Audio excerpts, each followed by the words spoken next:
A month ago, I shared a video showing how to use the Qwen edit model to transfer a pose from a reference image to a portrait you want to edit. The success rate with this method is really high, even when working with difficult poses. But what if you don't have a pose to reference? Well, look at these 3D characters. You can imagine any pose you want, then use UI to make the 3D character adopt that pose. After that, you can match your portrait to this new 3D reference. Let's look at an example. The image on the far left is the original portrait. The image on the far right is the 3D character I made in UI. The middle image is the final result of today's workflow. The pose matches really well, right? Let's look at more examples.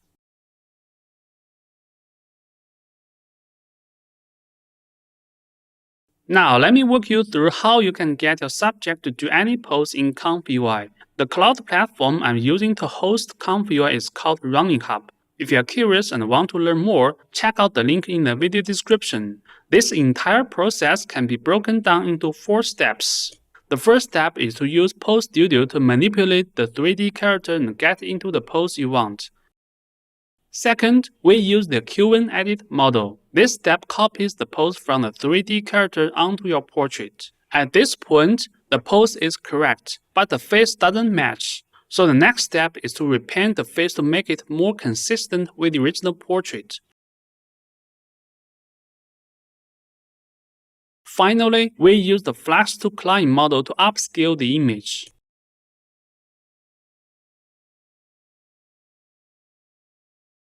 Let me explain each step in more detail. I also suggest trying my previous workflow first. That one uses Qwen edit to transfer a pose from a real photo. You can find the link in the description below. Alright, let's start with the Pose Studio node. This node comes from the custom node VNCCS utils, available on GitHub. It's a good idea to leave a star on GitHub to support the creator. You can copy or git clone the node pack into your UI custom nodes directory. Getting this 3D character into the right pose took me quite a few steps. Now let's take a look at how the 3D character originally looked before making any adjustments. Let's hit the reset button. Here's the character in its starting pose. The first thing you'll want to do is set the canvas size. You enter the width and height right here. This won't be the final image size, but the aspect ratio will match the output. If you want the final image to keep the same aspect ratio as your portrait, just set the width and height to match your upload. Or feel free to choose a completely different aspect ratio if you prefer. To position the character on the canvas, click and drag the blue dot. If you want it centered, simply click the Recenter button. To adjust the character's size on the canvas, use the Zoom control.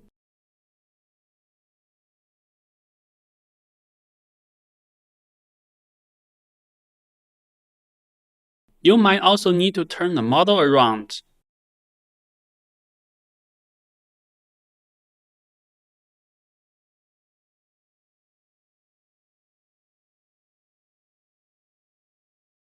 You can also click and hold your left mouse button on the canvas. Then drag your mouse to change your view. This lets you see the joints from different angles. To change the pose, just rotate the joints. For example, to lift the character's leg, click the hip joint. This will bring up a 3D gizmo. Each arc on the sphere represents a different 3D dimension. To lift the leg, hover over the red arc. It will highlight. Then click, hold, and drag to control how high the leg goes. To rotate the leg outward, click and drag the blue arc. This character has joints all over its body. You can create any pose you can think of. The height and body shape of this 3D character will sometimes change how your final image looks. You can move these sliders to change the body shape.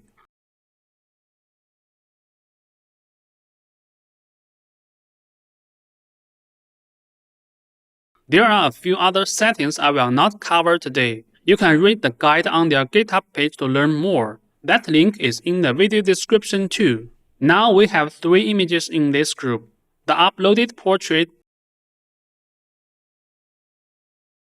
the 3D character image, and the post-skeleton image.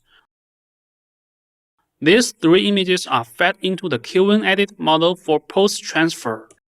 These two LoRa's play a key role in this process, which I introduced in my previous post-transfer workflow. I won't go into detail here, but if you want to learn more, you can check out that video. The prompt for this setup is quite long. Most of the wording comes recommended by the LoRa's creator, so you don't need to change most of it. However, I added the words wearing shoes. This is because the 3D character is barefoot, but the woman in the portrait is wearing shoes. Without adding those keywords, the generated woman would also be barefoot. If your portrait subject is already barefoot, you can skip these terms. Next comes the face swap. This group of nodes is the same as in the previous workflow, so I won't go into too much detail. You can check the link below to learn more about them. Sometimes, the swapped face might not be exactly what you want. If that happens, you can click Menu Random Seed and give it another try. The very last step is making the image bigger and sharper. The Qwen edit model is not great at making high-resolution images, so we use the Flux.2 Klein model at the end to get high-quality results. This group will upscale your image to around 4K resolution. If you want to go higher than that, check out my other workflow that uses Flux.2 Klein for even more fine details and upscaling. The link to that is in the description below. Alright, that is everything for today. If you want to support the channel, please join our community. You can download this workflow there. Don't forget to subscribe for more tutorials. I will see you in the next video.